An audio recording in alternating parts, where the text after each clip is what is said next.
ಗೃಹಲಕ್ಷ್ಮಿ ಗಲಾಟೆ ಮುಂದುವರೆದಿದೆ. ಹಾಗಾಗಿ ಬಿಜೆಪಿಯ ಶಾಸಕರು ಸಭಾತ್ಯಾಗ ಮಾಡಿದ್ದಾರೆ. ವಿಪಕ್ಷ ನಾಯಕ ಆರ್ ಅಶೋಕ್ ಅವರು ಮಾತನಾಡಿದ್ರು. ಫೆಬ್ರವರಿ ಮಾರ್ಚ್ ಈ 2 ತಿಂಗಳ ಹಣ ಎಲ್ಲಿ ಹೋಯ್ತು, 5,000 ಕೋಟಿ ಹಣ ಎಲ್ಲಿ ಹೋಯ್ತು ಅಂತ ಪ್ರಶ್ನೆ ಮಾಡಿದ್ದಾರೆ. ಜೊತೆಗೆ ಸಚಿವರು ತಪ್ಪು ಮಾಹಿತಿಯನ್ನ ಏನ್ ಕೊಟ್ಟಿದ್ರು ಅದರ ಬಗ್ಗೆಯೂ ಕೂಡ ಆಕ್ರೋಶ ವ್ಯಕ್ತಪಡಿಸಿದ್ರು ಆರ್ ಅಶೋಕ್.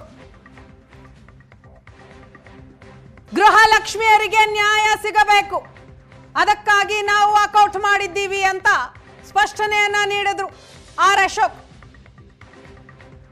ಫೆಬ್ರವರಿ ಮತ್ತು ಮಾರ್ಚ್ ಹಣ ಗೃಹಲಕ್ಷ್ಮಿಯರಿಗೆ ತಲುಪಬೇಕು, ಅವರ ಅಕೌಂಟ್ಗೆ ಹೋಗಬೇಕು, ಅಲ್ಲಿಯವರೆಗೂ ನಮ್ಮ ಹೋರಾಟ ಇದ್ದಿದ್ದೇ ಅಂತ ಆರ್ ಅಶೋಕ್ ಅವರು ಹೇಳ್ತಾರೆ. ಇದರ ಜೊತೆಗೆ 10 ಜಿಲ್ಲೆಯ ದಾಖಲಾತಿಗಳನ್ನು ಕೂಡ ನಾವು ಪರಿಶೀಲನೆ ಮಾಡಿದ್ದೀವಿ. ಫೆಬ್ರವರಿ ಮತ್ತು ಮಾರ್ಚ್ ಈ 2 ತಿಂಗಳು ಗೃಹಲಕ್ಷ್ಮಿ ಕಂತಿನ ಹಣ ಹೋಗಿಲ್ಲ. ತಪ್ಪು ಮಾಹಿತಿಯನ್ನ ಕೊಟ್ಟಿದ್ದಾರೆ ಸದನದಲ್ಲಿ ಸಚಿವೆ ಅಂತ ಆಕ್ರೋಶ ವ್ಯಕ್ತಪಡಿಸಿದ್ರು. ಶೇಮ್ ಅಂತ ಬಿಜೆಪಿ ಶಾಸಕರು ಸಭಾತ್ಯಾಗ ಮಾಡಿದ್ರು. ಸರ್ಕಾರದ ವಿರುದ್ಧ ಧಿಕ್ಕಾರ ಕೂಗಿ ಆಕ್ರೋಶ ವ್ಯಕ್ತಪಡಿಸಿದ್ರು. ಗೃಹಲಕ್ಷ್ಮಿ ಗಲಾಟೆ, ದೋಸ್ತಿ, ಕಾಂಗ್ರೆಸ್ ವಕ್ ಸಮರ ಮುಂದುವರೆದಿದೆ. ರೆಡಿಯಾಗಿ ಬೇಗ ಬನ್ನಿ, ಅವರೆಲ್ಲ ಹೋಲ್ತಾರೆ ಸರ್, ಬೇಗ ಬರ್ಬೇಕಿಲ್ಲ.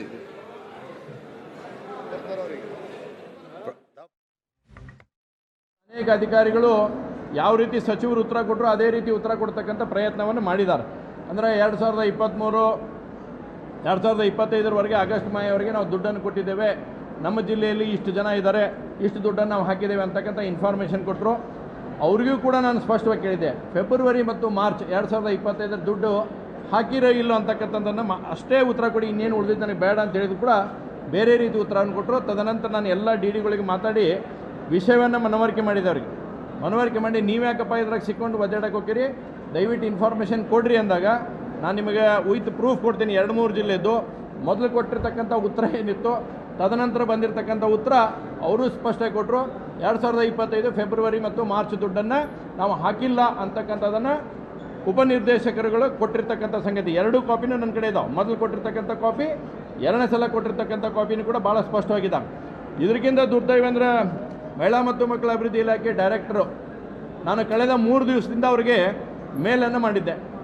ಇಡೀ ರಾಜ್ಯದ ಸಮಗ್ರ ಮಹಿಳಾ ಮತ್ತು ಇದು ನಮ್ಮ ಗೃಹಲಕ್ಷ್ಮಿ ಯೋಜನೆಯ ಫೆಬ್ರವರಿ ಮತ್ತು ಮಾರ್ಚ್ ಕಂತನ್ನು ತಾವು ಕೊಟ್ಟಿದ್ದೀರೋ ಹೋಗೋ ಏನಂತಕ್ಕಂಥ ಮಾಹಿತಿಯನ್ನು ತಕ್ಷಣ ನನಗೆ ಒದಗಿಸಿರಿ.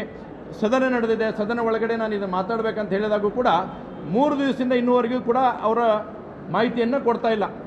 ಮೊನ್ನೆ ನಾನು ಮತ್ತೆ ಫೋನ್ ಮುಖಾಂತರ ನಾನೇ ನೇರವಾಗಿ ನಾನು ಮಾತಾಡಿದಾಗ ಇಲ್ಲ ನನಗೆ ಮೇಲ್ ಬಂದಿಲ್ಲ ಅಂತಕ್ಕಂಥದ್ದನ್ನು ಹೇಳಿದರು. ಇಮ್ಮಿಡಿಯೇಟ್ ನಾನು ಅಲ್ಲೇ ಮೇಲ್ ಕಳಿಸಿ ಅದರ ಸ್ಕ್ರೀನ್ಶಾಟ್ ಹೊಡೆದು ಹಳ್ಳಿಯವ್ರಿಗೆ ವಾಟ್ಸಪ್ ಮಾಡಿದ್ದೇನೆ. ವಾಟ್ಸಪ್ ಮುಖಾಂತರ ಅವ್ರಿಗೆ ಪ್ರಶ್ನೆ ಕೇಳುವಂಥದ್ದನ್ನು ಮಾಡಿದೆ. ಆದರೆ ಸ್ಟಿಲ್ ಟೈಮ್ ಈವರೆಗೂ ಕೂಡ ಅವರ ಮಾಹಿತಿಯನ್ನು ಕೊಟ್ಟಿಲ್ಲ. ಅಂದರೆ ಇದ್ರ ಹಿನ್ನೆಲೆ ಏನೈತಿ, ಯಾಕೆ ಮಾಹಿತಿಗಳನ್ನು ಕೊಡಲಿಕ್ಕೆ ಇವತ್ತು ಅಧಿಕಾರಿಗಳು ಅನಿಸ್ತಾ ಇದ್ದಾರಾ, ಇದ್ರ ಹಿನ್ನೆಲೆ ಏನು, ಯಾಕೆ ಈ ರೀತಿಯಾದಂಥ ಸಮಸ್ಯೆ ಆಗ್ತಾಯಿದೆ. ಬೆಳಗಾವಿಯಲ್ಲಿರ್ತಕ್ಕಂಥ ಡಿ ಉಪನಿರ್ದೇಶಕರು ಅವ್ರಿಗೆ 9ನೇ ತಾರೀಕಿಗೆ ನಾನು ಹಾಕೇನು ಮೇಲ್ ಅವ್ರಿಗೆ. ಆ ಪುಣ್ಯಾತ್ಮ ಇವತ್ತಿನವರೆಗೂ ಕೂಡ ಅದರ ಇನ್ಫಾರ್ಮೇಷನ್ ಕೊಡೋಕೆ ರೆಡಿ ಇಲ್ಲ. ಅಷ್ಟೇ ಅಲ್ಲ, ಇವತ್ತಿನವರೆಗೂ ಫೋನ್ ಎತ್ತಕ್ಕೆ ರೆಡಿ ಇಲ್ಲ. ಬೇರೆ 10 ಫೋನ್ಗಳನ್ನು ತೊಗೊಂಡು ನಾನು ಡಿಗೆ ಫೋನ್ ಮಾಡಿದರೂ ಕೂಡ ಎತ್ತಿ ಕಟ್ ಮಾಡ್ತಾರೆ. ಎಲ್ಲಿ ಇದನ್ನು ಕೇಳ್ತಾರೋ ಅನ್ನತಕ್ಕಂಥ ಭಯ ಐತೆ. ಯಾಕೆ ಅವ್ರಿಗೆ ಯಾಕೆ ಭಯ ಇರಬೇಕಿದು, ಉಪನಿರ್ದೇಶಕಗಳಿಗೆ ಭಯ ಅಂತಕ್ಕಂಥದ್ದು ಯಾಕಿರಬೇಕು. ಇರ್ತಕ್ಕಂಥ ನೈಜ ಸಂಗತಿಯನ್ನು ಕೊಡ್ತಕ್ಕಂಥದ್ದು ಅವ್ರ ಕರ್ತವ್ಯ ಐತಿ. ಆ ಕೊಡ್ತಕ್ಕಂಥ ಪ್ರಯತ್ನವನ್ನು ಅವ್ರು ಮಾಡಿಲ್ಲ. ಆದರೆ ಬೆಳಗಾವದ ಡಿ ಕೂಡ ಇನ್ನೂವರೆಗೂ ಅವರು ನಮಗೆ ರಿಪ್ಲೈನ್ ಮಾಡ್ತಕ್ಕಂಥದ್ದು ಮಾಡಿಲ್ಲ. ಮತ್ತು ಮಹಿಳಾ ಮತ್ತು ಮಕ್ಕಳ ಅಭಿವೃದ್ಧಿ ಇಲಾಖೆಯ ಡೈರೆಕ್ಟರ್ ಕೂಡ ಇನ್ನೂ ಮಟ್ಟ ಇನ್ಫಾರ್ಮೇಷನನ್ನು ನಮಗೆ ಕೊಡ್ತಾ ಇಲ್ಲ. ಹಾಗಾದರೆ ಇದ್ರ ಹಿನ್ನೆಲೆ ಏನು ಅನ್ನುವಂಥದ್ದನ್ನು ಕೂಡ ಆಗ್ತಾಯಿದೆ. ಈಗಾಗಲೇ ಸಚಿವರು ಕ್ಷಮೆಯನ್ನು ಕೇಳ್ತಕ್ಕಂಥದ್ದು ಹೇಳಿದ್ದಾರೆ, ಆದರೆ ಇವಕ್ಕೆಲ್ಲನೂ ಉತ್ತರ ಕೊಡೋರು ಯಾರು? ಆ ಕಾರಣಕ್ಕಾಗಿ ನಾವು ಇನ್ನೂ ಇದಕ್ಕೆ ಅಧಿಕಾರಿಗಳು ಇದರಲ್ಲಿ ಯಾಕೋ ಒಂದು ಬೇರೆ ವಾಸನೆ ಬರುವಂಥ ನಿಟ್ಟಿನಲ್ಲಿ ಇವತ್ತು ಇದು ಗೊತ್ತಾಗ್ತಾ ಇದೆ. ಯಾವಾಗ ನೀವು ವಿಷಯಗಳನ್ನು ಹೈಡ್ ಮಾಡೋಕ್ಕೆ ಪ್ರಾರಂಭ ಮಾಡ್ತೀರಿ, ಒಂದು ಸುಳ್ಳನ್ನು ಮುಚ್ಚಕ್ಕೆ ಹೋಗಿ 100 ಸುಳ್ಳು ಅಂತ ಹೇಳುವಂಥದ್ದು ಯಾವ ರೀತಿ ಆಗುತ್ತೆ, ಆ ರೀತಿ ಇವತ್ತು ಆಗ್ತಾ ಇದೆ. ಯಾಕೆ ಇನ್ನೂವರೆಗೂ ಕೂಡ ಡೈರೆಕ್ಟರ್ ಉತ್ತರ ಕೊಡ್ತಾ ಇಲ್ಲ, ಯಾಕೆ ಇನ್ನೂವರೆಗೂ ಬೆಳಗಾವಿ ಡಿ ಉತ್ತರ ಕೊಡ್ತಾ ಇಲ್ಲ, ಇದು ಭಾಳ ಸ್ಪಷ್ಟವಾಗಿರ್ತಕ್ಕಂಥ ಸಂಗತಿ. ಈಗೂ ನಾನು ಮಾಧ್ಯಮದ ಮುಖಾಂತರ ಅವರಿಗೆ ವಿನಂತಿ ಮಾಡ್ತೇನೆ, ಇನ್ನೂ ಸದನ ನಡೆದಿದೆ, ತಕ್ಷಣ ಈಗಾದರೂ ಕೂಡ ಇದಕ್ಕೆ ಸಂಬಂಧಪಟ್ಟಿರ್ತಕ್ಕಂಥ ಮಾಹಿತಿಗಳನ್ನು ಕೊಡಬೇಕು. ಇವತ್ತೊಬ್ಬ ಶಾಸಕನಾಗಿ ನಾನು ಕೇಳಿದ ಮೇಲೆ ಕೂಡ ನಿಮಗೆ ಮಾಹಿತಿ ಕೊಡಲ್ಲ ಅಂದರೆ ಈ ರಾಜ್ಯದ 7 ಕೋಟಿ ಜನರಿಗೆ ಏನು ಉತ್ತರ ಕೊಡ್ತೀರಿ ನೀವು? ನಾವು ಇಕ್ಕತಕ್ಕಂಥ ವಿಷಯನ ಭಾಳ ಸ್ಪಷ್ಟ ಐತೆ. 1,24,00,000 ತಾಯಂದಿರಿಗೆ ಯಾಕೆ ದುಡ್ಡು ಹಾಕಿಲ್ಲ ಫೆಬ್ರವರಿ ಮಾರ್ಚಿದ್ದು ಅನ್ನುವಂಥದ್ದನ್ನು ನಾನು ಈ ಧ್ವನಿ ಎತ್ತಿದ್ದು ಈ ತಾಯಂದಿರ ಪರವಾಗಿ ಧ್ವನಿ ಎತ್ತಿದ್ದೇನೆ. ಯಾರೋ ಬೇರೆಯವ್ರ ಸಲ ಧ್ವನಿ ಎತ್ತುವಂಥ ಪ್ರಶ್ನೆ ಮಾಡಿಲ್ಲ. ಹೀಗಾಗಿ ಇದಕ್ಕೆ ಸ್ಪಷ್ಟ ಉತ್ತರ ಇದು ಬರಬೇಕು. ಅಧಿಕಾರಿಗಳು ಯಾಕೆ ಇದನ್ನು ಮುಚ್ಚಿಡಾಕತ್ತಾರೆ ಅನ್ನೋಂಥದ್ದು ಸ್ಪಷ್ಟತೆಯನ್ನು ಸರ್ಕಾರ ಕೊಡಬೇಕು. ನೀವು ಅಮೌಂಟ್ ಕೇಳಿ 5,000 ಕೋಟಿ ಎಲ್ಲಿಗೆ ಹೋಯ್ತು ಅಂತ ಹೇಳಿ.